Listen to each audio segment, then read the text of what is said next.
We're back live in studio with Samuel Zurzer in the business headquarters of Radio Shalom, 1650 AM in Montreal, Canada, with the Money and Business Show. Samuel Zurzer is a consultant with TE Mirador, which has been providing individuals, families, businesses, and employees with truly objective financial advice and education since 1972. You can visit them at www.temirador.com. You have questions about your personal finances? You need advice in making sound financial decisions? Samuel and his guests are ready to take your call at 514-738-4100 extension 200. And now, back to the Money and Business Show. Maurice Kuzno from National Bank Financial. We're at the halfway point of our show, and we're back with Kathy Phelps. Kathy Phelps is a partner at Danning, Gill, Diamond, Collins, LLP in Los Angeles. Kathy has also written a practical guide for investors and others containing specific tools and due diligence questions to ask and insights into the marketing and sales tactics employed by Ponzi perpetrators and fraudsters. Quick comment here. We mentioned before that a lot has to do with trust, but a lot has to do with gullibility too. When something seems too good, you got to question it. I remember an incident 4 or 5 years ago, more now, where a client referred me someone. The person called me, asked me rates on bonds. At the time, I had offered him 4%. I never heard from him again. 2, 3 years later, that same client called me back. He said, you know the guy referred to you? He called up, checked the rate. He says, yeah. He said he called up Earl Jones and he got 10% and he went with him. Now, how can you get 10% on a safe guaranteed bond when the rate's around 3.5%, 4%? So there is, like they say, there's one born every minute, and often they don't even have to be sophisticated in their approach. But there's also a very simple rule of thumb, and that is if it sounds too good to be true, it probably isn't true. And that applies on the in balance everything. of probabilities. Yeah. Anyways, go ahead. Yeah, that's right. Kathy, by the way, the recent Stanford Financial case made major headlines. Can you tell us why that case is so significant in the U.S.? Oh, there's been a lot of interesting law coming out of it. It was huge. It was $7.2 billion in stolen funds, which of course is dwarfed by Madoff, but that is still a lot of money with about 21,000 victims in it. It hit about 113 countries as well. And the business model here wasn't anything complicated. Alan Stanford created a bank, Stanford International Bank in Antigua, and sold certificates of deposit, something that we're all comfortable with and familiar with. The only problem was they were completely fraudulent, and he was offering higher than market returns on them. Probably should have been a red flag. He took over so much of the private business in Antigua that they actually knighted him Sir Alan.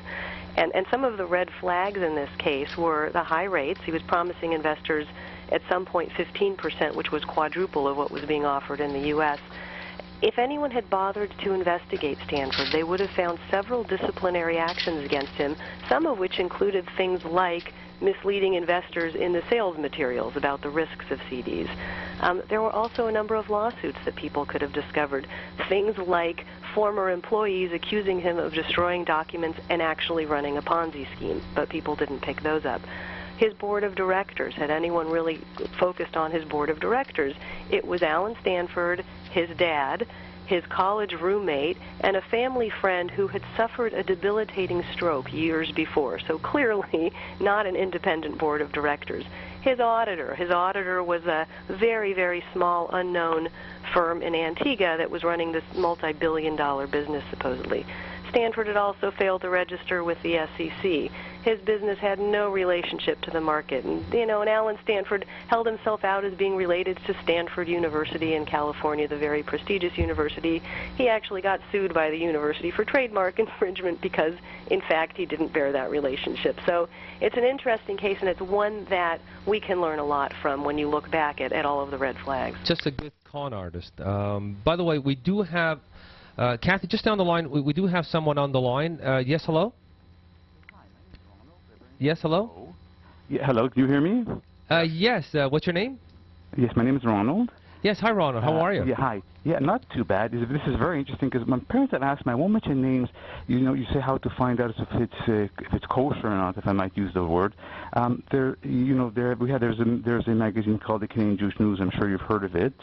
And they have every week or every 2 weeks, I won't mention names, a very prominently advertised a company that claims again 9-10%, and they say 10% every year going back many years. So like my parents called me up about it. So at that point, how do I what should I do at that point? What should my next step be? How do I check? What do you know? I mean, yes. What's my? Okay, we have Edward. Edward, you want to answer that one? Yeah, I mean, I think the first step, and I think it's a good question. I think the very first step is you want to look into this particular individual's registration with the appropriate securities regulators, ensure that they're properly regulated, ensure they don't have any type of history of complaints, and ensure that do some straight Google searches on these individuals. I mean, when people have something to complain, it's a company. It's a company. It seems to be very well known. But isn't the problem is that if it's a Ponzi scheme and it's going on, theoretically, couldn't it be something that just goes? It could be at the it could be at the midlife in the Ponzi scheme, and maybe still has another 10 years to go. You know what I mean? It's like in other words, what I mean to say is there might not be any complaints. So is it the fact that they have much higher rate return than almost anyone else? Basically, I guarantee that something's not kosher. It's Jack here. The fact that there's a higher rate of return, that in of itself is not a signal it's a Ponzi scheme. What needs to be considered here is the risk portion, and that is, what kind of an instrument are we talking about here? Is this, for example, a second mortgage? Because there are second mortgages out there that are paying anywhere from 9 to 12%. There are mortgages out there that are paying legitimately 9 to 12%. Now, can they pay that indefinitely, in perpetuity? That's a whole separate issue. So the fact that you have a higher return is not necessarily evidence of a Ponzi scheme. So you need to be careful there. The questions to ask here is, what kind of an instrument is it? Is it equity? Is it fixed income? Is it a mortgage? As Edward talked about, is this a licensed product? Is this a product that's licensed with the securities commissions? If it is, what is the nature of the product? Is it a regulated product? Are they operating under a regulated? For example, mortgages are not registered products. That's not something that you need registration per se. There are private mortgages out there that you can earn 12 to 14%. But remember, you're taking on more risk. There is no free lunch here. Just like in the capital markets. There's a saying in the capital markets, take the cookies while they're passing the plate. There is no free lunch. Yeah, and I think that's a great point, Jack, and I think to add to that, I mean, ultimately, you have to look at the history of this company. How long have they been around?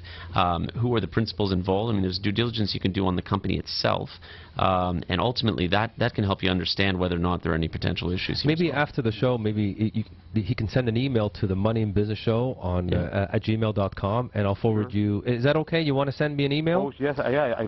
Okay, it's jewishbusiness1@gmail.com. Okay. Say it again. Sorry. Say it again. It's Jewish Business. Okay. One, like number one.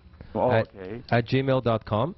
gmail.com. Okay. And incidentally, Sam, this is actually an area that Edward and I have direct experience in testifying in court on cases dealing with excessive returns, dealing with misrepresentation of investment returns, etc. So we'd be happy to follow up on that. Would you mind? Can I? Because I don't know. I don't even know if you know what company I'm talking. I don't know what you're referring to, but we can take that offline. Yeah, we'll take it offline if you want to maybe.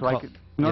So if I email you, you don't mind if I email you with this specific name? No. We'll take it offline. Yeah, we'll take it offline. You got to be careful of the wording in the ad. They could be talking about past performance, which has no guarantee with the future, and they've got ways of writing that up wrong. They have every year. They'll show you that's not 10 years going on, same 8, 9, 10%, and I could find you some that have done that in the past 8, 9 years. There's no guarantee. It's like going down the road, looking in your rearview mirror, and trying to wonder what's coming down the road. You know what? We have Kathy in Los Angeles. We're going to go with her in Los Angeles. But thank you very much. We'll do this offline. Email me, and I'll forward the questions to Edward and Jack. They have a lot of experience on Ponzi schemes. Kathy, you heard what he has to say. 10%, and they're hearing the show. But you've studied these cases and others. Are persistent patterns that we can learn from to prevent and protect ourselves, Kathy?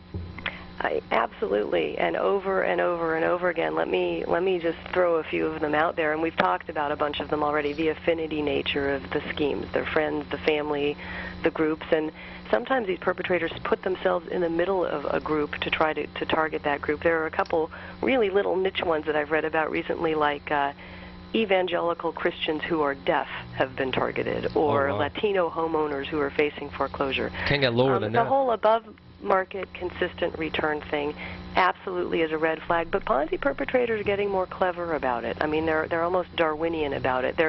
They know that if we promise 100% return in 30 days, that's too good to be true. But what about 2% per month?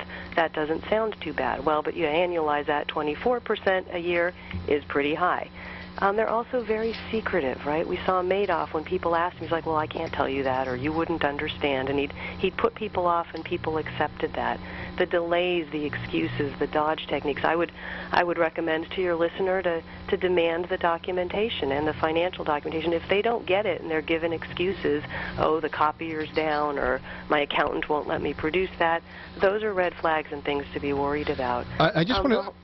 Yeah. Sorry, I just one thing about that you mentioned with the Madoff case, which is very interesting, that when Madoff tried to raise money in Switzerland, this is not something that's well publicized, but when he tried to raise money in Switzerland in front of institutional investors, they basically said, we really don't understand your strategy. We don't understand how you're going to earn incremental returns on this 40, 50, $55 billion. And his argument was, well, we're trading very highly complex derivatives. And their response was, well, if you're trading this amount of derivatives, you basically are the market. Right. And so there's a liquidity concern. So sometimes some very, very basic questions will get to your answers, as was the case with these very sophisticated Swiss investors in Madoff who did not invest at the end of the day. And right. Kathy, And, you know, on the flip side, there were people who heard those explanations who couldn't make it compute, but themselves were blinded by the very handsome commissions that they were promised, right? So they went ahead even knowing it didn't make any sense.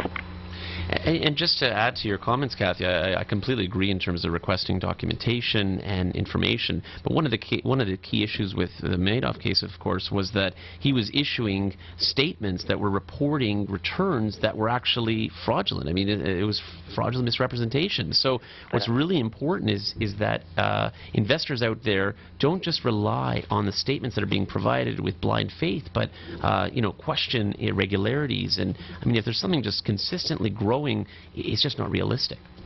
Well, and in that particular example, what was really a glaring red flag there was that they didn't have any electronic real-time access to that information, because he was waiting for the market to close and then making it all up at the end of the day in paper statements that he would put in the mail. So you have to look at a lot of different things that are going on, you know, and pick out all the different red flags. But yeah, that was a real problem there. There is a link to the caller's question and Madoff, and that is in Madoff, clients got statements indicating they were earning 14% per year, year over year over year. And if you do the rule of 72, that means you're doubling your money every 5 years. Those kinds of returns are not sustainable. So again, back to the caller's question, if it's 10% per year in an instrument that over long periods of time does not earn 10% per year, you have to sort of start to question how that return is being generated. Good. Kathy, stay on the line. We're going to go to a station break. A lot of great information here. We're going to be back with Kathy Phelps. She's a partner at Danning, Gill, and Diamond and Collett. And also we're going to be back with Jackman Simon, Edward Nagel. And our topic of discussion, if you have any questions, you can give us a call, 514-738-4100, extension 200, Ponzi scheme, architecture, and pitfalls. We'll be right back in 2 minutes.